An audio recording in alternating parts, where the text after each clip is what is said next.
Hello hi welcome to my channel.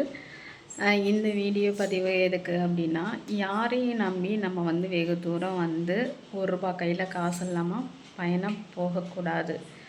அவங்க எப்போ நம்மளை நடுவழியில் நிறுத்துவாங்க, தூக்கி போட்டுட்டு போவாங்க அப்படிங்கிறது நமக்கு தெரியல. வாழ்க்கையிலையும் சரி, பயணத்துலேயும் சரி.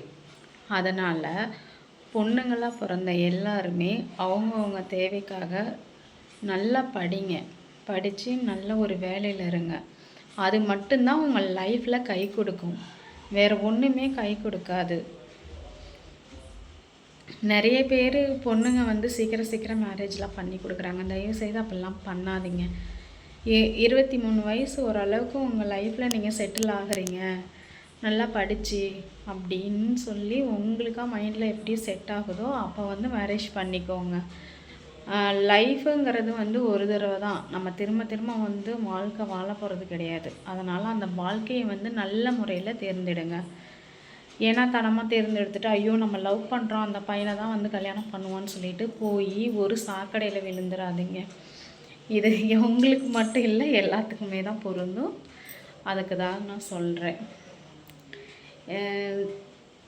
நான் வீடியோ எடுக்கணும் அப்படின்னு சொல்லிட்டு தான் நான் அந்த வீடியோவை எடுத்துகிட்ருக்கேன். வாழ்க்கையில் நிறைய நேரம் நமக்காக இல்லைனாலும் அடுத்தவங்களுக்காக டைம் ஸ்பெண்ட் பண்ணணும். அப்போ தான் லைஃபுங்கிறது நல்லா ஸ்மூத்தாகவும் இருக்கும். உனக்காக நான் ஏன் இதுவாக இருக்கணும் அப்படின்னு நீங்கள் நினச்சிங்கன்னா கண்டிப்பாக அந்த லைஃப் நல்லா இருக்குமா? கண்டிப்பாக நல்லாவே இருக்காது.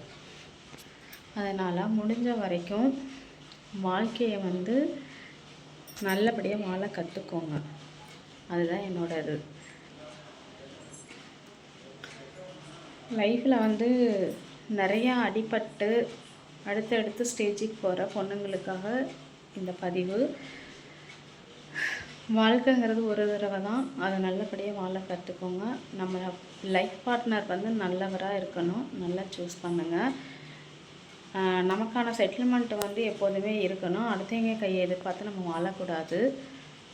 இதுதான் என்னோட இது. ரெண்டாவது பூச்சி வெட்டுக்காக நான் ஆயில் கொடுக்குறேன். யாருக்கு தேவைப்பட்டால் தயவுசெய்து கமெண்ட் பாக்ஸில் கமெண்ட் பண்ணுங்கள். உங்கள் கான்டாக்ட் நம்பரை போடுங்க.